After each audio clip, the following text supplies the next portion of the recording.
It is Monday, the 11th of December already. Good morning, everyone, and welcome to another edition of THG News Today with Mervyn Hanley. I trust you had yourselves a wonderful weekend. I believe it was a great weekend. I must admit, it was a beautiful weekend, and I hope that you had a wonderful weekend just as I did, right?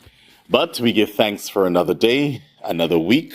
This is the day, this is the week that the Lord hath made. Let us all rejoice and be glad in it. The news, of course, is brought to you with the kind compliments of Carl and Sons on St. Martin. We'll hear from them, but before we do that, let me just remind you to, while you're here, to subscribe to our YouTube channel, THG Network. This is where we bring you news, information, weather, entertainment, you name it, especially for the year 2024. I can't wait for 24 to begin, where we have some exciting stuff here at THG Network that we will be covering. But in the meantime, just subscribe to our YouTube channel and like what you see, yeah? And listen to. Now, let's hear from Carl & Sons, and we will be right back. Carl & Sons has delicious food to fit your lifestyle and go easy on your pockets. Carl & Sons, your number one spot for breads, pastries, cakes, sandwiches, breakfast, and lunch. Check out Carl & Sons today on Pondville and in Coal Bay. The holidays are here, and so is the Christmas ham at Carl & Sons. Get your Christmas ham sandwiches or Johnny cakes this season. Add a choice of cheese or egg, or have all three. You can't go wrong with either one. Follow them on Facebook, and don't forget Fun Miles is your friend at Carl & Sons. And we're back with our news, and if you're just joining us for the first time here at THG Network and THG News, you're not going to hear traditional news. It's not just going to be someone or myself here just reading the news to you. Sometimes we'll have our opinions and our commentary on the news you may like or you may not like, but we will always try our best to be respectful to our listeners and to our viewers. St. Vincent and the Grenadines Prime Minister Dr. Ralph Gonsalves says leaders within the CARICOM have played a role in assisting to bring about a meeting to be held on Thursday in Kingstown in St. Vincent between the President of Venezuela and Guyana to discuss the ongoing border conflict. The meeting is scheduled for Thursday, December 14th at 10 a.m. CELAC President Ralph Gonsalves, the heads of state of CARICOM, and the Brazilian President Da Silva will preside over the discussions. Gonsalves said it is very easy in a matter like this for people to vent anger, to beat their chests, and to declare in favor of this or that. And while that may be quite satisfying, it does not aid a solution. The fact of the matter is that our region has been and is a zone of peace, and we would like to keep it like it is. If open conflict and force emerge, the implications are horrendous to contemplate. It would affect everyone negatively in the most distant villages in our Caribbean and also in Latin America. Gonsalves said there are lots of complexities, and he does not presume to know all the ins and outs of every complexity. But he has studied this matter, read a lot about it, and sought a lot of advice. He says there is great value for both leaders to communicate. This is a complicated issue, but it is not beyond the leaders to help save the region from intense conflict, which will bring about lots of pain and suffering and will set back this region for more than a generation. And that is why I also framed the issue in terms of the interests of our Caribbean and Latin American civilizations. Gonsalves said that on Friday evening that CARICOM heads of government met and certain matters were crystallized, and he was accorded a particular role in the matter. So I'm very happy that this will take place on Thursday. So the world, not just the Caribbean region, the world will be waiting and looking to see what comes out of this meeting on Thursday. And I'm very happy that Prime Minister Gonsalves and the CARICOM leaders have taken this step and make sure that this happened. Because at one point I was very concerned and very disappointed that some CARICOM members were very silent on this matter and not standing in defense of Guyana. But I'm very happy to see that this will be taking place. I'm very happy to hear that this will be taking place on Thursday. And of course, we'll keep our eyes and ears open on the recent developments there come Thursday regarding this groundbreaking meeting between both presidents. So Gonsalves, I had you in the doghouse there, but I commend this move. It's just what is needed at this time. Yeah? Now, out of Antigua, a safe containing $50,000 belonging to a church on All Saints Road allegedly was stolen from the home of a woman several days ago. Reports say the alleged victim had left home after securing the money in a black safe located in her bedroom. The safe was said to also contain her Antigua and Barbuda passport and a birth certificate. When she returned home almost 8 hours later, having been gone from 8:45 a.m. until 4 p.m., on December 5th, she discovered that the safe had been stolen. She reported the robbery through 911 and police officers visited her home, where they observed no signs of forced entry.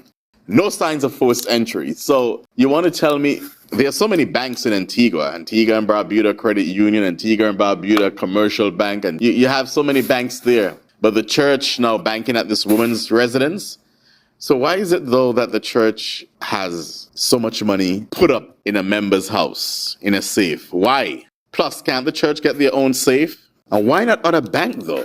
I guess she has tons of questions to answer, plus the church, right? Out of St. Kitts and Nevis, popular DJ Sparry, Kelly and Hazel of St. Paul's, has been sentenced for causing death by careless driving in an accident that resulted in the death of the late Keniqua David of Sadler, St. Kitts. The incident occurred on August 27, 2021. Having been indicted on the charge, Mr. Hazel pleaded guilty and was sentenced on December 6 by His Lordship Justice Morley. According to WinFM, he received a 6-month prison sentence that has been suspended for 2 years, providing he commits no legal infractions during that time. He has also been disqualified from driving for a period of 2 years effective December 6, 2023.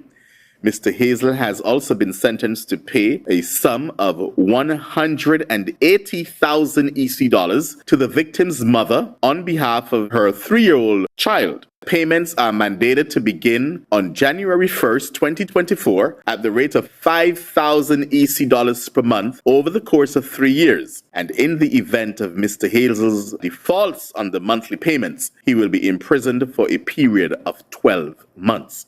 So DJ Sparry, a popular DJ out of St. Kitts, he'll have to pay $5,000 for the next 3 years, a total of $180,000. And of course, he was charged with the death by careless driving.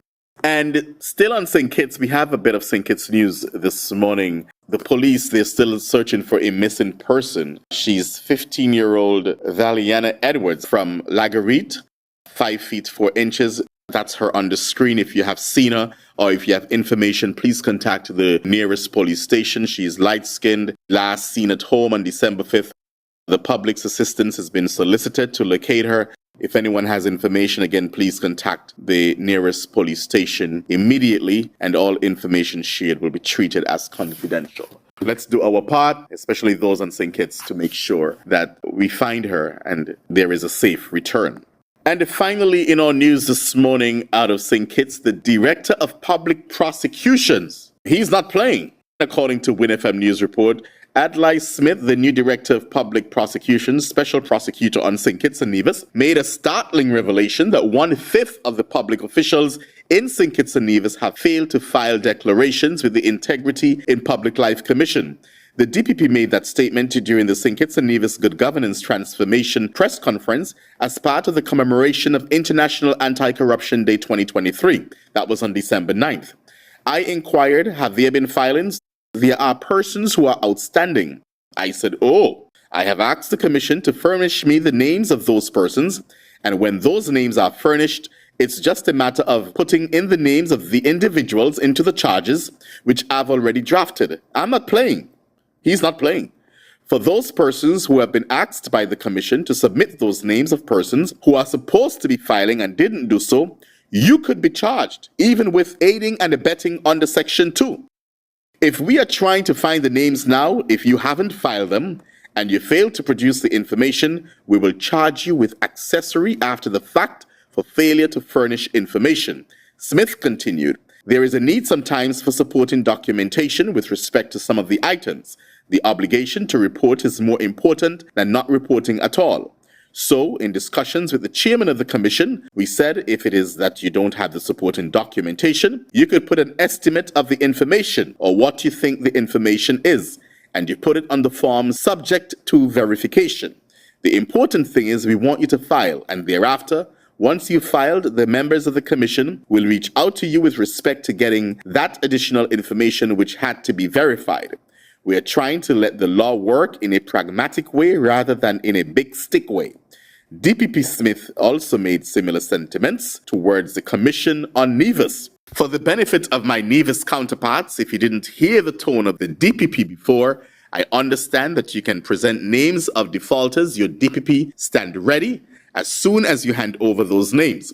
I have also drafted the charges. It's just a matter of putting in the names and signing it, putting in some dates and so on, and charges will be laid. I have already laid down the gauntlet. It's either you do what you are required to do, or you suffer the inconvenience of having to pay a lawyer, the inconvenience of going to court. The choice is yours. Ricaldo Keynes, chairperson of the Nevis Integrity Commission, also reported that officials on Nevis have yet to declare and have been notified. On Nevis, our Integrity Commission has been up and running since about 2018. We have been getting declarations. Within the first 2 years, things were going smoothly, but we have now seen that persons have decided from the very top ministers. Let me read that from Mr. Keynes. He said from the very top ministers, permanent secretaries, and assistant PSs, the whole gambit has decided that they no longer wish to file. We write to them. I guess they get the letters or the notices, and what they do with them, I don't know. And then chairperson of the Federal Integrity Commission made a plea urging public officials who still need to file. We expected more persons to have filed by now, and out of 50 categories, we still have a lot of declarations that are outstanding there. We have written, we have discussed, and as you have heard with the DPP, and he has given us some ideas, we have written to the defaulting persons, and the result has been minimal. The Justice lands, she's encouraging persons out there to file. The Commission has to file. We have to file with the Governor General, and we have filed.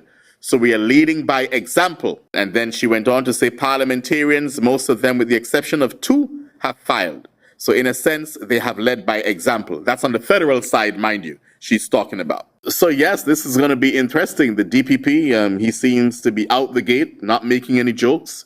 I know that some folks, when you start a job, you have all the brilliant ideas and you're ready to go and you're ready to fight and you're ready to do this and you're ready to that.